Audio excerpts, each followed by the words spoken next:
ನೋಡು ಮಾವ, ಯಾರೋ ಏನೋ ಅಂತಾರೆ ಅಂತ, ಇವ್ರೇನೋ ಮಾತಾಡ್ತಾರೆ ಅಂತ ಅದರಲ್ಲೇ ಇದ್ಬಿಡ್ಬೇಡ ಮಾವ.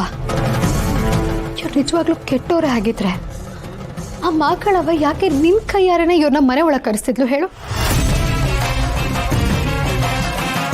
ನಾನೀಗಲೂ ಹೇಳ್ತೀನಿ, ಕೇಳಿಸ್ಕೊಮ್ಮವ. ನಿನ್ ತಾಯಿ ಮೇಲೆ ಬಂದಿರೋ ಆರೋಪ ಆ ಪಂಚಾಯತಿಲಿ ನಿಜ ಅಂತ ಪ್ರೂವ್ ಆದ್ರೆ ನಾನೇ ನನ್ನ ಕೈಯಾರೆ ನಿನ್ನ ತಾಯಿನ ಮನೆಯಿಂದ ಹೊರಗೆ ಕಳಿಸ್ತೀನಿ. ಆದ್ರೆ ಆರೋಪ ಸುಳ್ಳು ಅಂತ ಆದ್ರೆ ನೀನು ನಿನ್ನ ತಾಯಿನ ಒಪ್ಕೋತ್ಯಾ?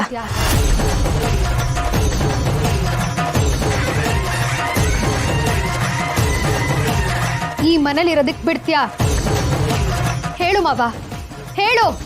ಬಾರೋ. ಯಾಕ್ಲಾ ಪದ ಬತ್ತಿಲ್ವಲ್ಲ, ಬಾಯೊಳಗೆ ಬತ್ತಿಲ್ವಲ್ಲ. ನನ್ನ ಸೊಸೆ ಸವಾಲಾಗ್ತವಳೆ. ನಿನ್ ಎದೆಯಾಗ ಸತ್ತಿ ಇದ್ರೆ ಒಪ್ಕೊಳ್ಳ, ಒಪ್ಕೋ. ನನ್ನ ಹೆಂಡ್ರು ತಪ್ಪು ಮಾಡವಳು ಅಂತ ಸಾಬೀತಾದ್ರೆ ಕಳ್ಸೋಣ, ಅದೇ ಸುಳ್ಳು ಅಂತ ಆದ್ರೆ ಇಲ್ಲೇ ಇಟ್ಕೊಳ್ಳೋಣ. ಏನ್ ಹೇಳ್ತೀಯ?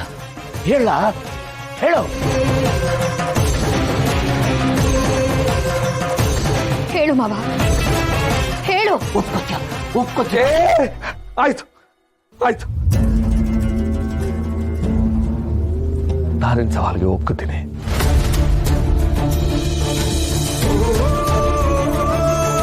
ಆದ್ರೆ ಅಪರಾಧ ಸಾಬೀತಾಗೋವರೆಗೂ ಈ ಹೆಂಗ್ಸು ಊರವ್ರ ಕಣ್ಣಿಗೆ ಕಾಣಿಸಂಗಿಲ್ಲ. ಮನೆಯಾಗೊಂದು ಮೂಲೆಯಲ್ಲಿ ಬಿದ್ದಿರ್ಬೇಕು.